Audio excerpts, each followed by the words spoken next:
Miren cómo el presentador intenta negar la existencia de Dios. ¿Tú te crees todo lo que dice la Biblia? Pero este jovencito lo dejará sin palabras. Miren este increíble video. ¿Qué te llama la atención de la Biblia? ¿Por qué se considera que la Biblia es un libro, cuanto menos teológicamente, sin duda importante, sí, también por supuesto. simbólicamente? También... Simbólicamente, la Biblia es, aparte de un libro teológico y religioso, es lugar donde se plasmaron las tradiciones desde los judíos antiguos, y la Biblia representa la fe de un pueblo, cómo la plasmaron ellos, y es una suerte que nos la haya legado a nosotros, la podamos entender, comprender y modificar en parte a nuestra sociedad. Oye, o sea, es un libro muy importante. Una pregunta, ¿tú te crees todo lo que dice la Biblia? Es que, mejor dicho, ¿crees que ha sucedido?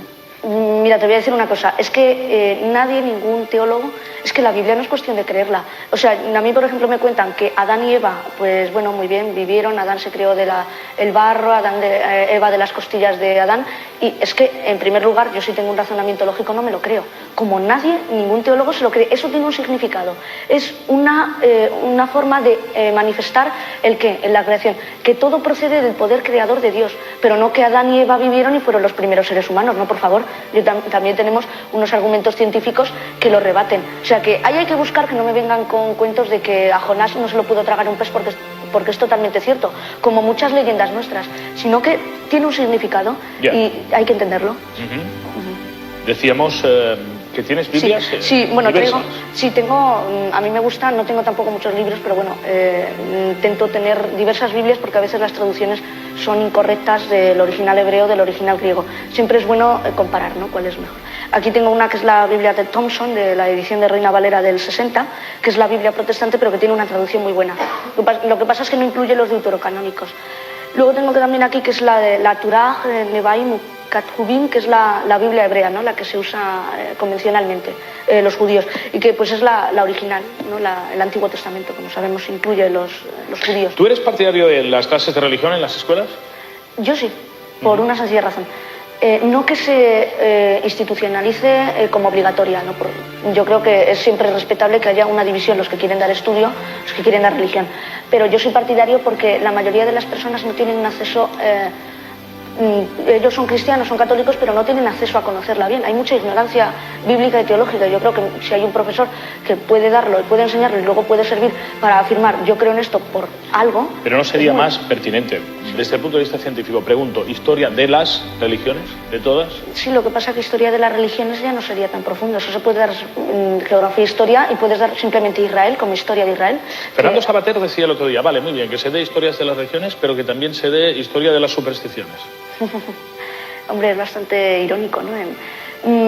Yo no estoy del todo de acuerdo, ¿no?, porque es cosas totalmente distintas. Mezclar la religión con la superstición, que son cosas científicamente no son exactas, no lo pongo en duda, pero no tiene nada que ver una superstición con una enseñanza moral que representa la religión. La religión es el alimento espiritual del hombre. El hombre sabe que va a morir, y eso es horrible, ¿no?, saber que vas a morir. Tienes que atenerte a algo, en este caso la religión. Y yo ya no pongo en duda la existencia o no existencia de Dios. Yo ya me dedico para mí a ver cuál es el significado que tiene el hombre para Dios y Dios para el hombre. O sea, la coexistencia, no ya que exista Dios o no exista, porque eso es una pregunta que nunca se va a poder responder. Entonces, si no damos un paso adelante, vamos a estar siempre estancados. Y bueno, pues eso, lo repito, nunca se va a poder responder hasta que nosotros lo probemos, si es así. Pero los materialistas, los existencialistas, dicen hay que aprender a vivir en ese abismo, en ese aparente sinsentido de que, sabiéndonos mortales, no creamos en la religión, ni en el más allá, ni en Dios. Sí, pero... ¿Tú crees que es posible vivir sin una fe religiosa? Yo, para mí, no. No lo creo posible por varias razones. Como decía, es un alimento espiritual, es una fuente de escape. Y la mente humana necesita creer en algo. Es como la duda metódica. Yo siempre me estoy preguntando la duda metódica, no porque este vaso a lo mejor yo creo que es blanco y no es blanco, pero es que si no nos atenemos a algo nos volvemos locos. El ser humano no está preparado, porque no está preparado. Sería tanta afluencia de conocimientos que sería una dilatación en las neuronas, que no podría, ya no se podría asimilar tanta información. Es como un ordenador, ¿no? Si tú les empiezas a meter datos, el ordenador terminará por erronear, ¿no? Pero buscarle sentido a las cosas. Sí, buscarle sentido. No, por supuesto. Es una cuestión antropológica. Es decir, el hombre tiene que buscar sentido a las cosas. Exacto, pero la naturaleza no habla de sentido, sino de procesos. Ahí están las plantas creciendo, sí, los ríos fluyendo. pues es sensible. Es un porque sí natural, ¿no? ¿Por qué nos tiene que aturdir tanto? Pues es que el ser humano es la propia constitución del ser humano. El ser humano necesita que le aturda algo. El ser humano no puede estar quieto, no puede estar Pero quiero decir, pasivo. ¿por qué nos aturde tanto que no haya vivir sin la idea de Dios? Pues por lo que te decía, porque necesitamos tener algún elemento de alimento moral que nos responda a muchas dudas que como nosotros mismos no podemos responder, pues buscamos algo que a lo mejor lo pueda responder por nosotros. ¿Y la ética no es suficiente?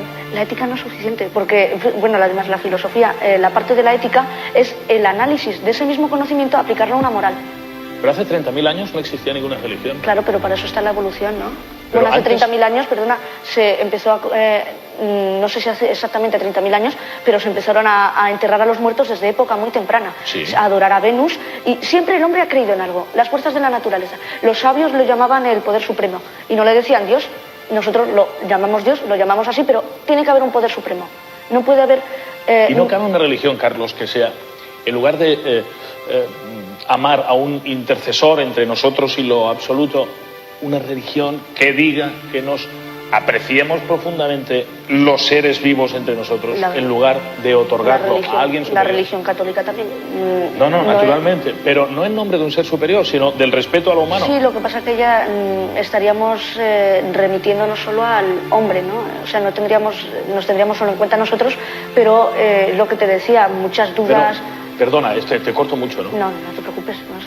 Pero no es suficiente el hombre y la mujer para creer que vale la pena tener un perfil ético y hacer el bien, porque sí, sin esperar una recompensa espiritual esotérica. Sí, pero es que eso moralmente para el hombre es inviable, porque el hombre necesita algo a lo que agarrarse. O sea, no, muy bien podemos estar en comunidad, ¿no? Todos comunicados, todos unidos, pero ya no tenemos algo que nos esté respondiendo. Por ejemplo, si yo a ti te estoy haciendo daño, ¿por qué te estoy haciendo daño? ¿O por qué no te estoy haciendo daño, no? Sin embargo, si yo estoy haciendo el bien, pues yo digo, ¿por qué estoy yo haciendo ese bien? Es que me ha tenido que impulsar algo. Porque te produce placer. Bueno, no solo porque me produzca placer, no me tiene por qué producir placer hacer Pero el bien. Tiene que haber una fuerza superior que me haya incitado a hacer ese bien, en ese acto. Muy bien, estamos hablando de la libertad que nos ha otorgado Dios, de caminos, ¿no? O sea, yo puedo hacer el mal si yo quiero, puedo hacer el bien si yo quiero, ¿no? Pero en ese sentido... Pero un tío tan cartesiano como tú, tan frío, tan documentado, tan analista, y dices, tiene que haber alguien superior. Claro, pero ya estoy especulando, ¿no? Como muy bien habrás notado. Pero es que en ese sentido fíjate, pero es que en ese sentido ya estoy mostrando la debilidad humana para responder a ciertas cosas que no lo podemos responder, y es así. Y yo mismo me he agarrado a creer que existe algo superior, pero como tú otro puede decir que no, y muy bien, le respeto. Yo estoy exponiendo mi argumento de por qué, porque yo ahora mismo tiene que haber. ¿Por qué se ha hecho esto? Y no lo voy a poder responder ni lo sé responder. Y a lo mejor hace 100 años no sabían responder cosas que ahora sí y las atribuían a un ser superior. Pero eso siempre pasará. Entonces, hasta ese entonces, yo creo, hasta ese entonces, que será un entonces infinito, creo que tenemos que atenerlos. Pero ya es más por cuestión de humildad. Es que el hombre, si él mismo se atribuye los dones, se puede decir, de haber conseguido todo lo que ha hecho, ya sería falta de humildad. Falta de humildad porque, por ejemplo, una rana no ha tenido la misma suerte de poder ahora mismo tener la capacidad claro que no. de pensar. Y además, no solo eso, sino entre los hombres, los temperamentos son una lotería. Sí, no, y además que es una suerte que no todos seamos iguales, que eso es otra bendición, ¿no? Porque una rana, todas son iguales, las especies son iguales. Sin embargo, en el ser humano todos físicamente tenemos las mismas características, ¿no? Pero somos diferentes. Somos diferentes, tenemos un criterio diferente, y bueno, pues esa es la gran riqueza que se nos ha dado. Se nos ha dado, yo creo que un ser superior, otros creen que hemos sido nosotros mismos, pero es como decía, y actúa una cuestión de humildad del propio ser humano. No nos podemos atribuir todos los logros. Qué impresionante las respuestas de este niño. Y así como este señor, hay muchas personas que niegan la existencia de Dios. Pero crean o no, la prueba más grande de que Dios existe está en la Biblia. Ese libro sagrado tiene la evidencia de que hay un ser supremo, quien hizo los cielos y la tierra y todo lo que en ella habita. Yo soy Cali.